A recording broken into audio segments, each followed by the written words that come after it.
Assalamualaikum warahmatullahi wabarakatuh. Saya Fatasya Putri dari kelas 3 ada 3 akuntansi nomor BP 190107/2005 nomor absen 15 akan menjelaskan mengenai manajemen kas. Itu manajemen kas. Manajemen adalah suatu sistem pengelolaan, sedangkan kas adalah salah satu unsur modal kerja yang paling tinggi tingkat likuiditasnya. Makin besar jumlah kas yang ada di perusahaan berarti makin tinggi tingkat likuiditasnya ini.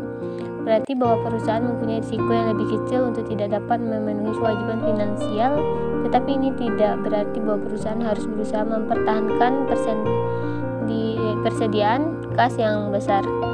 Karena makin banyak kasnya, maka makin banyak uang yang menganggur sehingga akan memperkecil profitabilitasnya.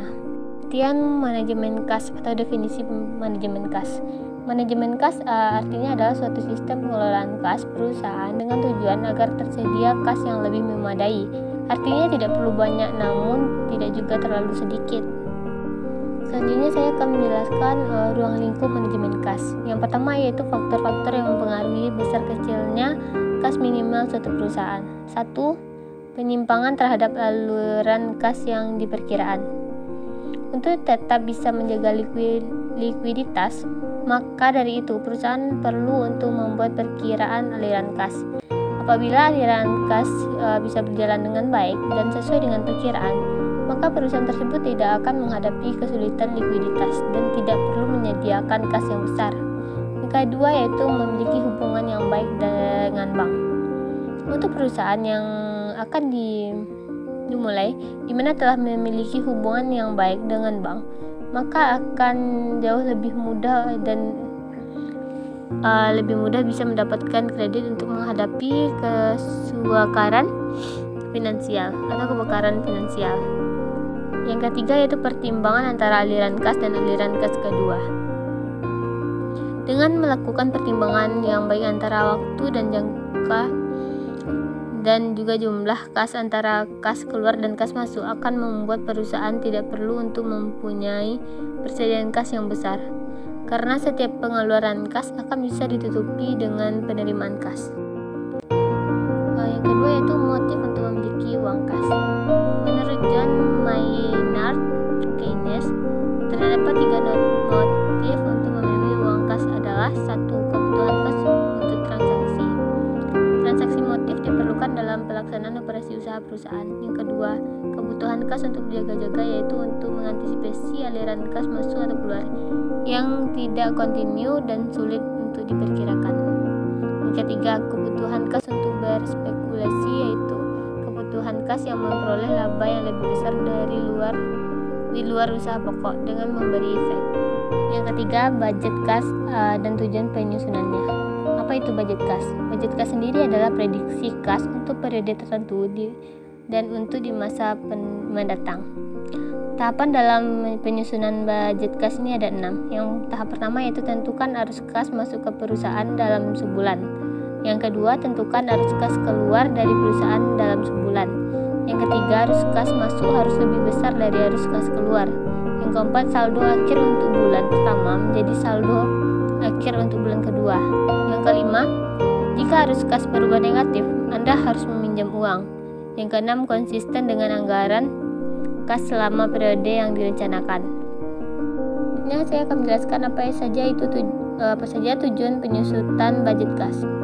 Tujuan dari penyusunan budget kas yaitu memberikan gambaran posisi kas akhir setiap periode dari kegiatan operasionalnya, menemukan kekurangan dan kelebihan kas, serta menentukan kebutuhan pembiayaan dari kelebihan kas untuk investasi, mengukur keberhasilan atas target yang sudah dibuat, alat mengkoordinasi dan mengintegrasi kegiatan. Ada 3 hal yang ingin dilakukan oleh manajer keuangan ketika mengelola kas.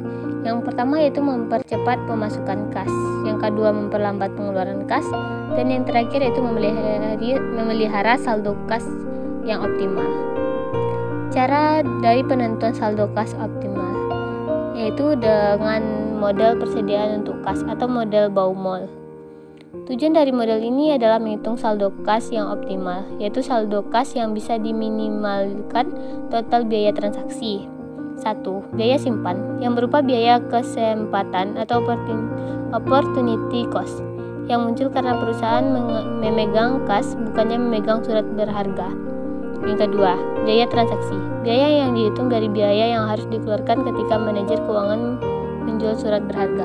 Demikian, biaya total dapat dihitung dengan biaya total sama dengan biaya simpan ditambah biaya transaksi. Rumusnya adalah TC sama dengan C per 2 dikali I ditambah T per C dikali dengan B. Keterangan, C itu adalah saldo kas optimal yang akan kita cari, I adalah tingkat bunga, T adalah total kebutuhan kas dalam suatu periode, dan B adalah biaya order kas atau biaya transaksi.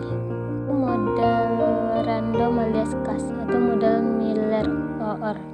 Jika ketidakpastian aliran kas cukup besar, maka modal persediaan untuk kas tidak bisa digunakan lagi. Metode Miller mengasumsikan saldo aliran kas yang bersifat random, tidak konstan atau mengalami perubahan. Untuk menentukan saldo kas optimal bisa dihitung dengan rumus Z sama dengan 3BA akar 2 per 4I dikali dengan 1/3. Atau batas atas bisa dihitung dengan rumus H sama dengan 3Z. Rata-rata saldo kas bisa dihitung dengan rumus C sama dengan 4Z per 3. Keterangannya, Z adalah jumlah kas yang diinginkan perusahaan, B adalah biaya tetap untuk melakukan transaksi, A akar 2 adalah varian arus kas masuk berselisih harian, I adalah bunga harian untuk investasi pada sekuritas. Apabila saldo kas perusahaan mengalami penurunan hingga mencapai 0, maka perusahaan harus segera mengubah sekuritinya menjadi kas senilai saldo kas optimal. Demikian pula bila saldo kas yang dimiliki oleh perusahaan semakin membesar, maka pada batas atas kas harus diubah menjadi sekuritas. Baiklah,